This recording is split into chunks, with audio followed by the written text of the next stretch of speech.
ओम शांति। आज की मुरली का सार। मीठे बच्चे, यह पुरुषोत्तम बनने का संगम युग है। इसमें कोई भी पाप कर्म नहीं करना है।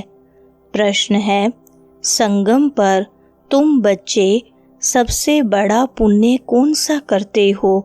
उत्तर है, स्वयं को बाप के हवाले कर देना, अर्थात संपूर्ण स्वाहा हो जाना। यह है सबसे बड़ा पुण्य। अभी तुम ममत्व मिटाते हो, बाल बच्चे घर बार सबको भूलते हो। यही तुम्हारा व्रत है। आप मोए मर गई दुनिया। अभी तुम विकारी संबंधों से मुक्त होते हो। सुनते हैं मुख्य पॉइंट्स। पहली पॉइंट, पहले तुम आसुरी परिवार के थे, अब तुम ईश्वरीय परिवार के बने हो। जीते जी ईश्वर ने आकर तुमको अडॉप्ट किया है, जिसको फिर शरणागति कहा जाता है। गाते हैं ना, शरण पड़ी मैं तेरे। अब प्रभु की शरण तब पड़े जबकि वह आए, अपनी ताकत दिखाए, जलवा दिखाए। वही सर्वशक्तिमान है ना, बरोबर उनमें कशिश भी है ना। सब कुछ छुड़ा देते हैं। बरोबर जो बाप के बच्चे और बच्चियां बनते हैं, वह आसुरी संप्रदाय के संबंध से तंग हो जाते हैं।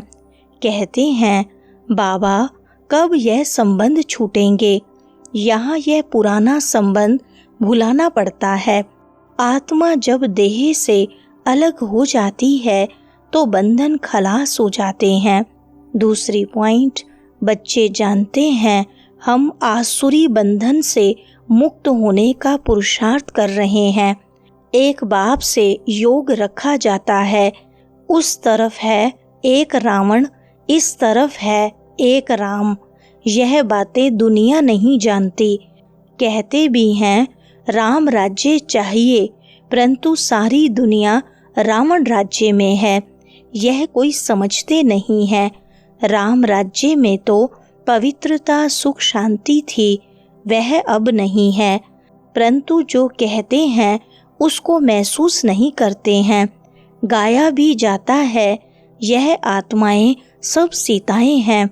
एक सीता की बात नहीं, न एक अर्जुन की, न एक द्रौपदी की बात है। यह तो अनेकों की बात है। दृष्टांत एक का देते हैं। तुमको भी कहा जाता है तुम सब अर्जुन मिसल हो। तीसरी पॉइंट, बाप कहते हैं मैं साधारण बूढ़े तन का यह रथ लेता हूँ। उन्होंने फिर चित्रों में घोड़ा गाड़ी दिखाया है। इसको अज्ञान कहा जाता है। बच्चे समझते हैं यह शास्त्र आदि जो भी हैं सब भक्ति मार्ग के हैं। यह बातें कोई समझ न सके जब तक 7 रोज समझने का कोर्स न लें। भक्ति अलग है। ज्ञान, भक्ति और वैराग्य कहते हैं। वास्तव में सन्यासियों का वैराग्य कोई सच्चा नहीं है। वह तो जंगल में जाकर फिर आए शहरों में निवास कर बड़े बड़े मकान आदि बनाते हैं। सिर्फ कहते हैं हमने घर बार छोड़ा है। तुम्हारा है सारी पुरानी दुनिया से वैराग्य। चौथी पॉइंट, तुम बच्चे जानते हो यह पुरानी दुनिया अब खत्म होनी है, इसलिए जरूर इससे वैराग्य आना चाहिए। बुद्धि भी कहती है नया घर बनता है तो पुराने को तोड़ा जाता है। तुम जानते हो अभी तैयारी हो रही है। कलयुग के बाद फिर सतयुग जरूर आएगा। अभी यह है पुरुषोत्तम संगम युग। पुरुषोत्तम मास भी होता है। तुम्हारा है पुरुषोत्तम युग।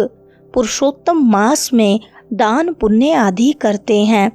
तुम इस पुरुषोत्तम युग में सर्वस्व स्वाहा कर लेते हो। जानते हो यह सारी दुनिया ही स्वाहा होनी है, तो सारी दुनिया का सर्वस्व स्वाहा होने के पहले हम अपने को क्यों न स्वाहा करें? इसका तुमको कितना न पुण्य मिलेगा। 5वीं पॉइंट, वह है हद का पुरुषोत्तम मास। यह तो बेहद की बात है। पुरुषोत्तम मास में बहुत कथाएं सुनते हैं, व्रत नियम रखते हैं। तुम्हारा तो बड़ा भारी व्रत है। तुम्हारे भल बाल बच्चे घर बार आदि सब है, परंतु दिल से मम तो मिट गया है। आप मोए मर गई दुनिया। तुम जानते हो यह सब खत्म हो जाएंगे। हम बाप के बने हैं पुरुषोत्तम बनने के लिए। सर्व पुरुषों में अर्थात मनुष्यों में उत्तम पुरुष यह लक्ष्मी नारायण सामने खड़े हैं। इनसे उत्तम कोई भी मनुष्य हो नहीं सकता। लक्ष्मी नारायण विश्व के मालिक थे। तुम आए हो ऐसे पुरुषोत्तम बनने। छठी पॉइंट, तुम चैलेंज करते हो कि हम रावण राज्य को बदल राम राज्य स्थापन करेंगे। अब चैलेंज किया है तो 1-2 को पुरुषोत्तम बनाना है भविष्य 21 जन्म के लिए। देवताओं की महिमा गाते हैं सर्वगुण संपन्न। अहिंसा परमो देवी देवता धर्म। तुम जानते हो और कोई मनुष्य नहीं जानते। तुम दूसरे जन्म में पुरुषोत्तम बनेंगे, फिर इस रावण राज्य का कोई नहीं रहेगा। अभी तुमको सारा ज्ञान है। अब रावण राज्य ही खत्म होना है। आजकल तो समय का भी कोई भरोसा नहीं है। अकाले मृत्यु हो जाती है अथवा किसकी दुश्मनी हुई तो उड़ा देते हैं। 7वें पॉइंट, लक्ष्मी नारायण का मंदिर तो बहुत बड़ा होता है। जगदम्बा का छोटा क्यों? गरीब है ना, तो मंदिर भी गरीबी का है। वह साहूकार है तो मंदिर में कब मेला नहीं लगता है। जगदम्बा के मंदिर पर बहुत मेले लगते हैं। बाहर से बहुत लोग आते हैं। महालक्ष्मी का मंदिर भी है, यह भी तुम जानते हो। इसमें लक्ष्मी भी है तो नारायण भी है। उनसे सिर्फ धन मांगते हैं क्योंकि वह धनवान बनी है ना। यहाँ तो है अविनाशी ज्ञान रतन। धन के लिए लक्ष्मी पास जाते हैं, बाकी अनेक आशाएं रख जगदम्बा के पास जाते हैं। तुम जगत अम्बा के बच्चे हो। सबकी मनोकामनाएं 21 जन्मों के लिए तुम पूरी करते हो। 8वें पॉइंट, राजा रानी को माता पिता अन्नदाता कहते हैं। राजस्थान में भी राजा को अन्नदाता कहा जाता है। राजाओं की कितनी मान्यता होती है। आगे सब शिकायतें राजा के पास आती थी, दरबार लगती थी। कोई भूल करते थे तो बहुत पछताते थे। आजकल तो जेल बर्ड्स बहुत हैं, घड़ी घड़ी जेल में जाते हैं। अभी तुम बच्चों को गर्भ जेल में नहीं जाना है, तुमको तो गर्भ महल में आना है। इसलिए बाप को याद करो तो विक्रम विनाश होंगे। फिर कब गर्भ जेल में नहीं जाएंगे। वहाँ पाप होता नहीं है, सब गर्भ महल में रहते हैं। सिर्फ कम पुरुषार्थ के कारण कम पद पाते हैं। वरदान है संयोग द्वारा स्वयं को सहज योगी बनाने वाले निरंतर योगी भव। विस्तार है संगम युग पर बाप का सहयोगी बन जाना, यही सहज योगी बनने की विधि है। जिनका हर संकल्प शब्द और कर्म बाप की व अपने राज्य की स्थापना के कर्तव्य में सहयोगी रहने का है, उसको ज्ञानी योगी तो आत्मा निरंतर सच्चा सेवाधारी कहा जाता है।